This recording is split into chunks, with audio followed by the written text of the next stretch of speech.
바로 시작하면 되나요? 네, 안녕하세요. 저는 이번에 사이언스 공감 쪽 발표를 하게 된 2학년 김지은이라고 합니다. 저는 여기 오늘 이 자리를 통해서 여러분한테 거창한 이야기를 하기보다는 그냥 흥미로운 이야기 하나 들려드리려고 합니다. 지금 현재 한국의 살인사건 범거율은 97.2%이고 우리 세상을 떠들썩하게 했던 화성 연쇄 살인사건 다들 아시죠? 이 사건의 진범이 33년 만에 DNA 분석을 통해 잡히기도 했습니다. 이처럼 현재 과학수사는 정말 많이 발전해왔고, 그리고 지문이나 혈흔, 이런 간단한 조그마한 증거를 가지고도 범인을 잡을 수 있다고 하죠.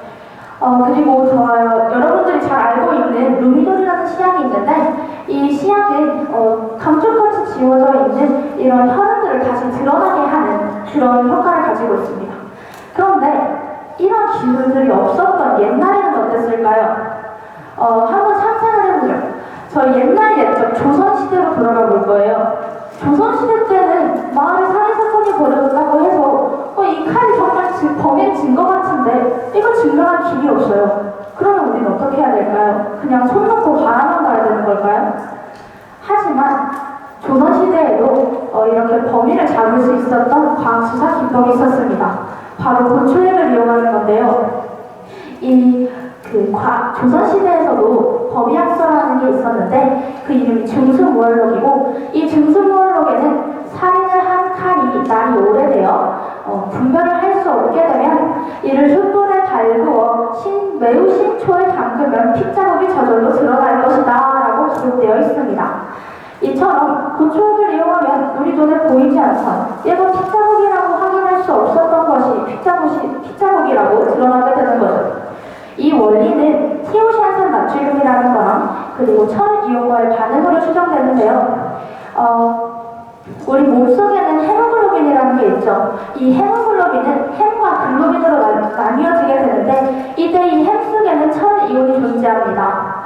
그리고 아까 언급했던 티오시안산 나트륨은 마늘이나 양파 등에 들어있는 물질인데, 얘를 가열하거나 산에 넣게 되면 티오시안산으로 변해서 철 이온과 반응을 하고, 그에 따라서 붉은색으로 핏자국이 드러나게 되는 거죠. 그런데 여러분들 생각 한번 해보시죠. 완전 깨끗하게 피를 지우면 안 드러나지 않을까? 라는 생각 다들 드실 거예요. 하지만 그렇지 않습니다. 왜냐하면 우리는 혈전 단백질이라는 게 존재하는데 얘가 정성이 아주 세서 헤모글로빈도 달라붙게 하고, 그리고 피가 떨어진 자리에 아주 엉겨 붙어 있어서 시중에 파는 세제 같은 계면 활성제로는 아예 지울 수가 없어요. 조금이라도 남아있게 돼 있죠. 그래서 루미놀에 반응을 하고, 그리고 아까 말했던 고초액에 반응을 하게 되는 겁니다.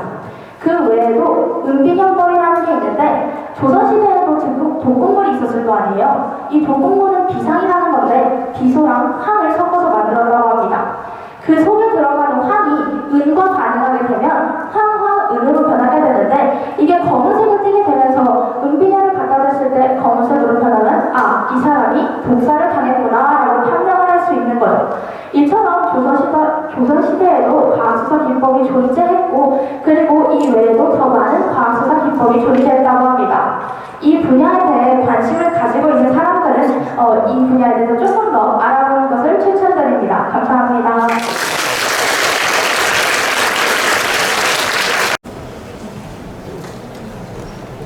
안녕하세요.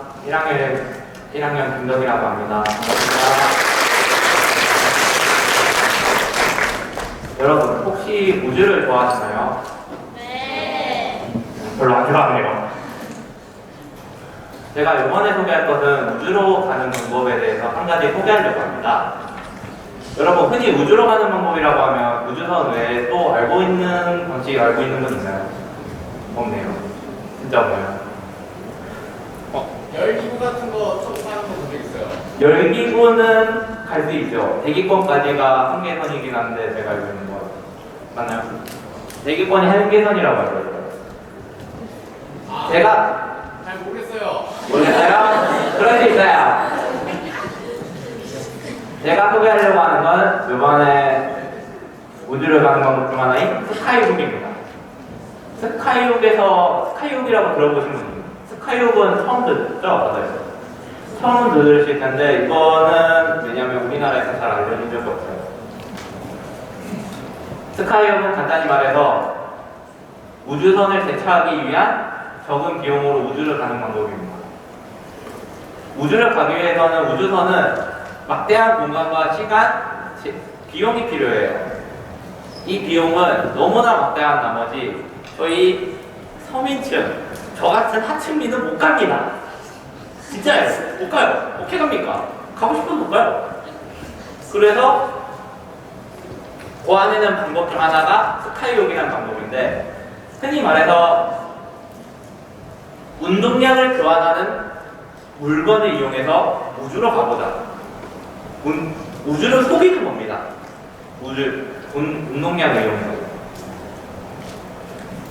약간의 긴 추와 약간의 긴 그 케이블을 합치면 테더라는 녀석이 완성이 되는데 이 테더를 우주 밖으로 보냅니다.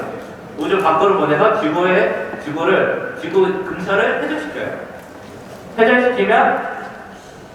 회전을 시키면 이걸 이용해서 우주선 여기 케이블 맨 끝에 우주선을 달고 이걸 우주를 돌리면서 외부로 외출시키죠? 그러면 여기서 운동량이 교환이 되면서 적은 운동량으로 우주로 갈 수 있게 됩니다. 근데 여기서 이 테더가 회전까지 하면 더 적은 운동량으로, 더 적은 비용으로 갈 수 있게 되는 거죠. 그러면 시간도 줄고 공간도 줄고. 여기서 제가 생각해 봐야 될 것은 과연 그 운동량을 버틸 수 있는 소재가 있습니다. 나일론 섬유. 들어보신 분은 들어보셨을 거고 안 들어보실 분은 안 들어보실 거고. 나일론 섬유라는 건데 이 나일론 섬유는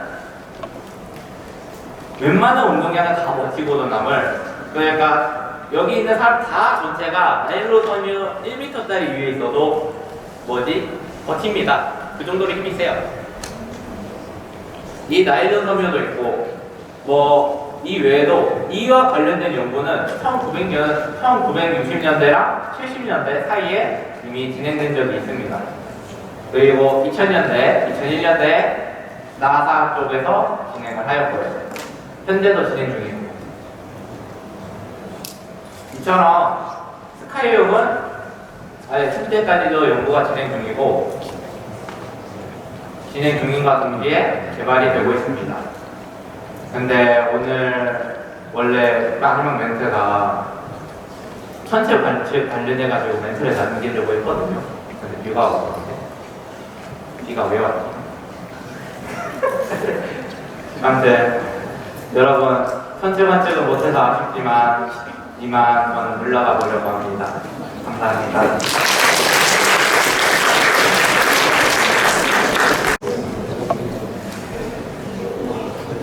사이언스 공방톡을 이제 발표하게 된 박동훈이라고 합니다. 반갑습니다.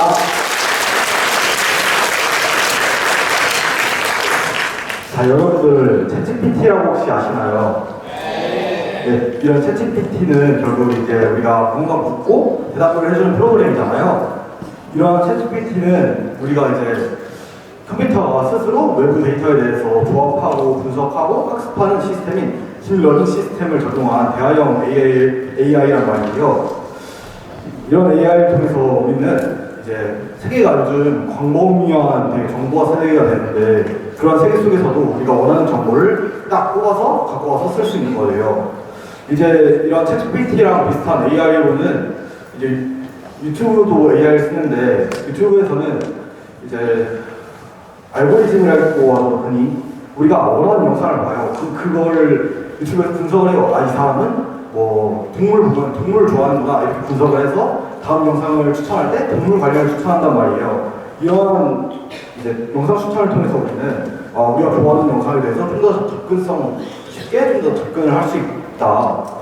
그리고 또 AI를 사용하는 게 우리가 흔히 CCTV 하면은 그냥 저기 뭐가 보이고 저기 뭐가 있구나 정도만 나중에 확인할 수 있는 걸로만 확인할 수 있는데 이제 지능형 CCTV는 AI랑 그리고 사물 인터넷을 이용해서 무슨 일이 생기면은 바로 휴대폰으로 알람이 와요. 이제 무슨 일이 생겼습니다. 그래서 그런 일을 통해서 범죄나 아니면 약간 이상현상 이런 거에 대해서 미리 예방을 하고 유연하게 대처를 할 수 있어요.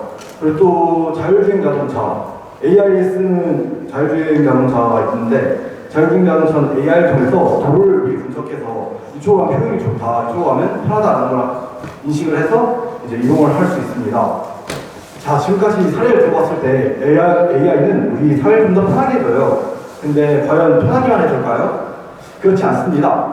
AI는 이제 제일 처음 예시로 들었던 챗GPT를 살펴보면은 챗GPT는 크롤링 과정이라는 걸 통해서 정보를 갖고 오는데 이제 인터넷에서 온라인 정보를 갖고 오는 건데 크롤링은 쉽게 말해서 이제 그 과정에서 그냥 무단을 갖고 오는 거라서 솔직히 저작권 침해 문제가 발생할 수도 있고 또 이제 유튜브나 지능형 CCTV 등은 결국 잘못하다가는 이제 사생활 침해 등 문제가 발생할 수 있기 때문에 우리 그런 것을 유의해야 되고 그런 피해를 최소화해야 합니다. 그렇다고 해서 우리가 아무리 피해가 있다 해서 우리 삶이 편해지는 이제 AI를 안 쓸 거냐? 그건 아니지 않습니까? 그렇기 때문에 우리는 피해를 최소화하는 AI 그런 걸 개발해서 그런 방향 쪽으로 좀 더 AI를 발전시켜야 한다고 생각합니다. 이상으로 발표를 마치겠습니다. 감사합니다.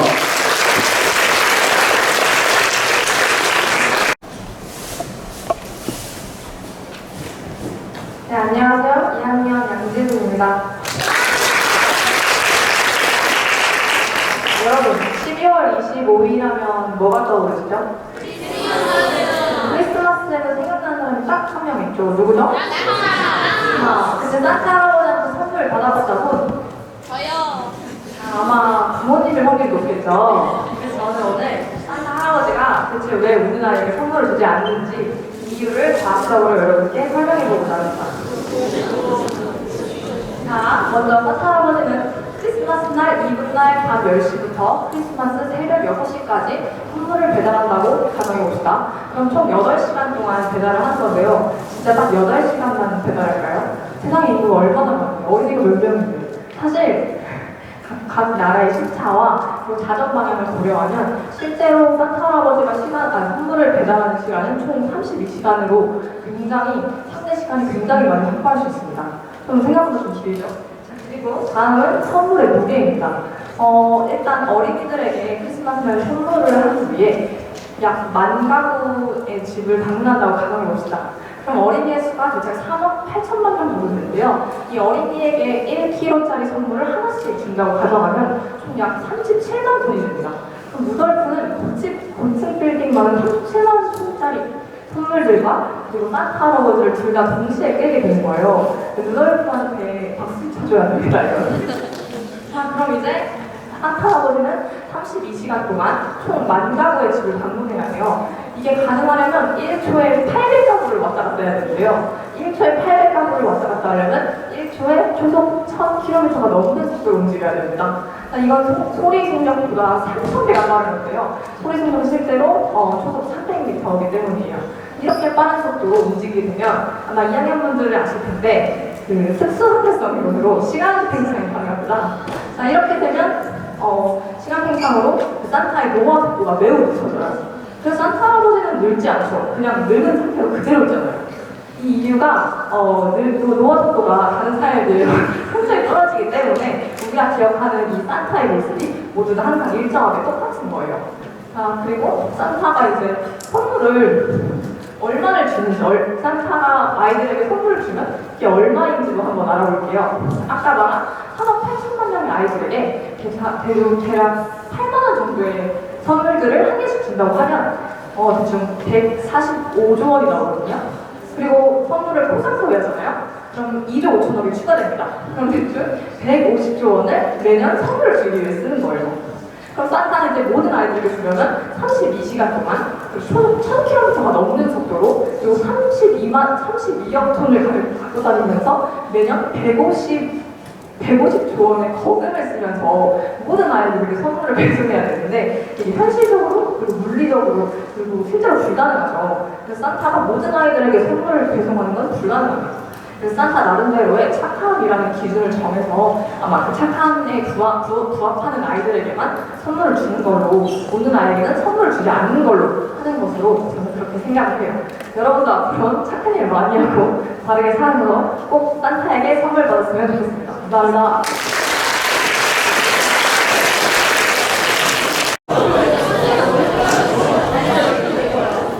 안녕하세요. 저는 손현서라고 합니다. 여러분들 노화에 대해 어느 정도로 알고 계신가요? 노화는 너무 자연스러운 현상이라 생각해서 별로 관심이 없으신 분들도 계실 것 같은데요. 하지만 과학자들은 노화가 자연스러운 현상이 아닌 치료 가능한 질병으로 보기 시작했습니다. 우리 지피지기면 100점 됐음이라고 노화를 치료하기 위해서 노화의 원인을 알아야겠죠. 노화의 원인을 알기 위해서는 생존 회로에 대해서 알아야 되는데요.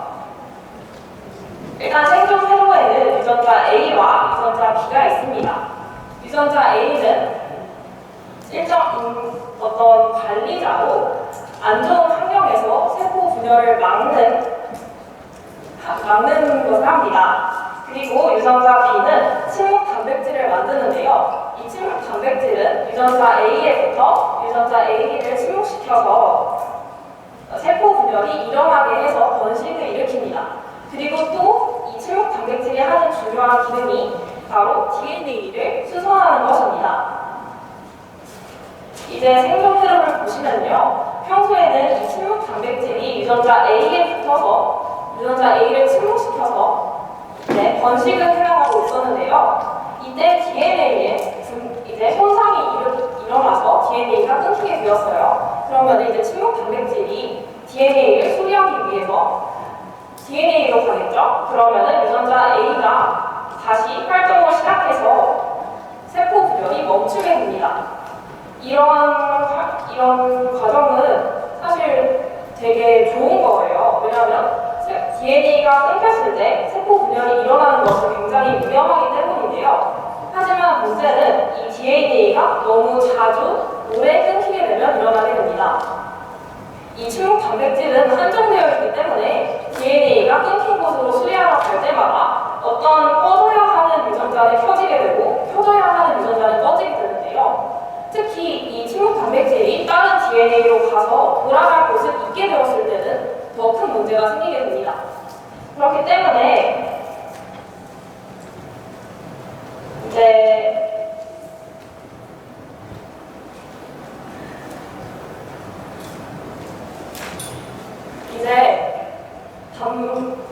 노화를 치료하기 위해서는 우선 이 아이의 DNA가 끊기는 것을 방지하면 될 것 같은데요. 하지만 이 DNA가 끊기는 현상은 우리가 살아가면서 너무 자주 격하게 됩니다. 예를 들어 방사능을 맞을 때나 그냥 평범하게 햇빛을 맞을 때조차 DNA에는 손상이 일어나는데요. 사실 더 쉬운 방법이 있습니다. 바로 이 침묵 단백질을 만드는 유전자 B를 활성화시키는 건데요. 이 유전자를 활성화시킨다는 말이 사실은 몸에 스트레스를 주는 것입니다. 이게 이상할 수도 있는데요. 사실 몸의 노화를 치료한다고 잘 알려진 방법 중에 하나인 음식을 적게 먹는 것이 이 몸에 스트레스를 가하는 것인데요. 다른 과학자들이 추천하는 방식에는 예를 들어 몸을 차갑게 하는 거와 땀을 내는 것 등이 있습니다. 이렇게 여러 가지 방법을 사용해서 우리 모두 노화를 늦춰보는 건 어떨까요? 감사합니다.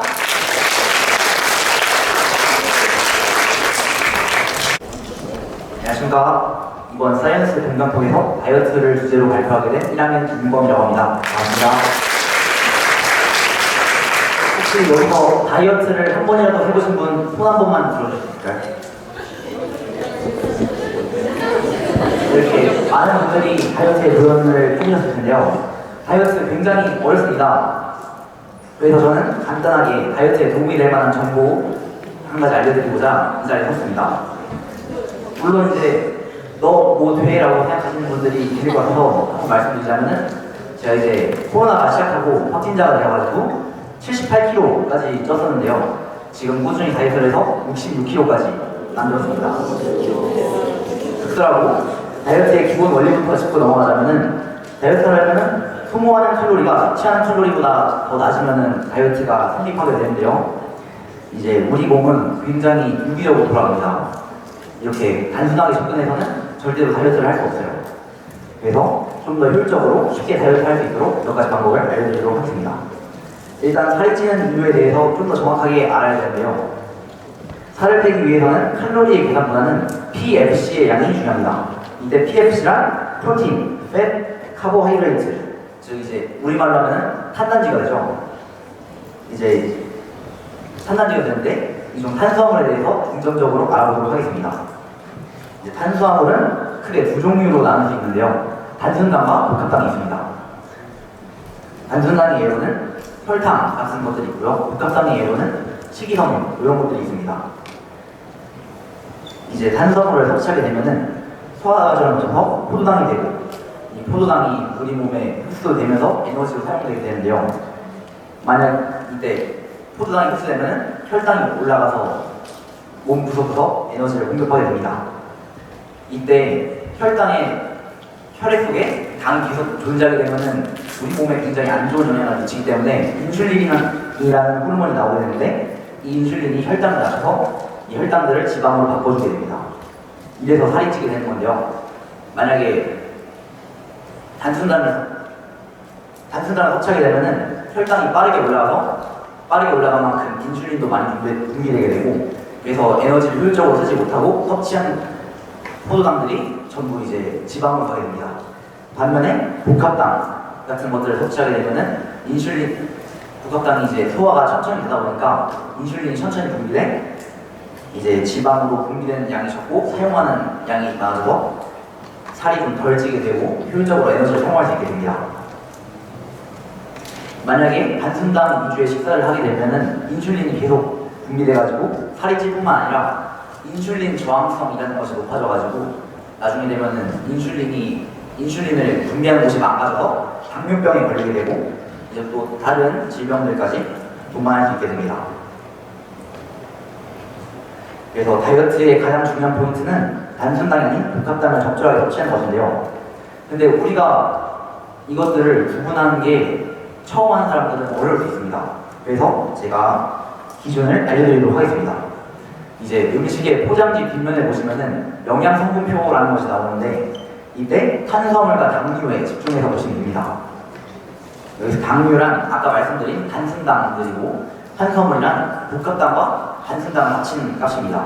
그래서 탄수화물에서 당류를 뺀 값이 좀 더 큰 음식을 드시면은 훨씬 더 효율적으로 다이어트를 하게 될 수 있습니다. 이제 복합당이 많이 들어간 음식에 예를 들자면은 현미밥, 파스타면, 그리고 채소 그런 것들이 있고요. 단순당이 많은 음식들은 음료수, 아이스크림 등이 있습니다. 이제 다이어트 좀 더 잘 할 수 있겠죠? 네. 마지막으로 한 말씀 더 드리자면은 다이어트에 실패하는 것이 자기 몸을 너무 사랑해가지고 일어나는 굉장히 자연스러운 반응입니다.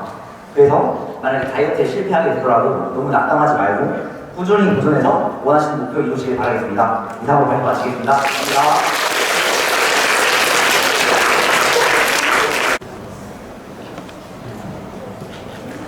안녕하세요. 저는 사이언스 공간톡 발표 마지막을 맡게 된 1학년 박수아라고 합니다. 마지막으로 해서 좀 떨리는데요. 제가 좀 중학교 2학년 때부터 유튜브에서 우주 관련된 영상을 찾아보는 걸 정말 좋아했거든요. 그러다 보니까 알게 된 게 하나가 있는데 다들 우주의 지평선이라고 들어보신 적 있나요? 그러면 혹시 여러분 사건의 지평선이라는 노래를 많이들 아시죠? 그 사건의 지평선 뮤비를 보면은요 마지막에 유나가 블랙홀의 경계면 너머로 이렇게 사라지는 장면이 나오잖아요. 이처럼 어떤 물질이 블랙홀에 빨려 들어가게 되면 그 물질이 이렇게 블랙홀에 빨려 들어가게 되면은요 이제 그 물질이 아무리 탈출을 하려고 해도 물질이 탈출을 하려는 속도보다 블랙홀의 중력에 이 경계전의 속도가 더 빠르기 때문에 그 블랙홀을 절대 탈출을 할 수가 없어요. 우주의 지평선도 좀 이렇게 비슷한 맥락이라고 볼 수 있어요. 이제 빅뱅이 일어나는 이후에 우주가 점점 팽창하고 있는 거는 다들 아시는 사실이잖아요. 그리고 이 우주가 팽창하는 속도가 점점 빨라지고 있는 것도 널리 알려진 사실인데요. 이렇게 되면은요, 우리 은하 주변에 있는 천체들이 우리 은하로부터 멀어지는 속도가 점점 더 빨라지게 돼요. 그러면 시간이 지나다 보면은 어느 순간 이 천체들이 우리 은하로부터 멀어지는 속도가 빛의 속도보다 더 빠르게 되는 순간이 올 거란 말이에요. 그러면은 우리는 이 천체들을 더 이상 관측할 수가 없어요. 예를 들어서요, 이 정도의 저희 지구가 있다고 치고, 이게 우리 지구 주위에 있는 천체고, 이게 빛이 이렇게 나아가는 방향이라고 치면은요, 우주가 팽창하면서 이 천체가 우리 지구로부터 이렇게 조금씩 멀어질 거예요. 하지만 아직 빛이 좀 더 이렇게 빠르기 때문에 우리는 이 천체를 관측을 할 수가 있어요. 하지만 시간이 지나서 이 천체가 멀어진 속도가 이렇게 빨라지게 되면요, 빛이 아무리 이 천체에 도달을 하려고 해도 도달할 수가 없어요. 그러면은 이 천체는 우리 지구 방언하에서 이렇게 짠 하고 없어지게 되는 거예요. 그때 우리가 볼 수 있는 이 우주의 끝이 바로 우주의 지평선이라는 건데요. 이제 시간이 지남에 따라서 결국에는 결론적으로 이 우주가 팽창하는 속도가 점점 더 빨라질 거고, 그러면은 이 우주의 지평선 경계가 점점 더 이렇게 조금씩 줄어들 수밖에 없어요. 그렇다 보면은요, 우리 지구에서 볼 수 있는 천체의 수도 점점 더 줄어들 수밖에 없다는 말이에요.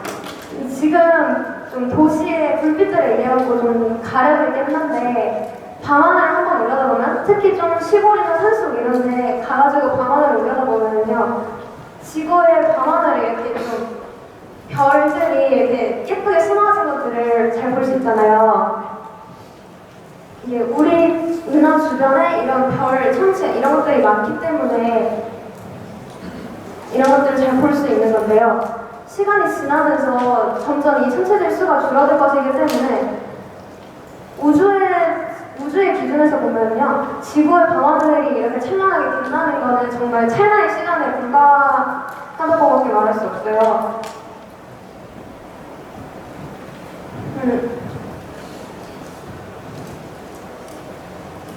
그러면 우리가 이렇게 밤하늘이 빛나는 그런 시대를 살고 있는 거는 좀 행운이라고 할 수 있겠죠. 이제 원래 밤에 천체 관측 활동이 이게 예정이 되어 있었잖아요. 아마 이 천체들을 직접 눈으로 볼 수 있었으면 더 좋았을 것 같은데 이게 비 때문에 취소가 돼서 아쉽네요. 그러면은 아쉬운 대로라도 밤하늘을 이렇게 한번 올려다보면서 이 우주의 지평선에 대해서 다시 한번 생각해 보시는 건 어떨까요? 이상입니다.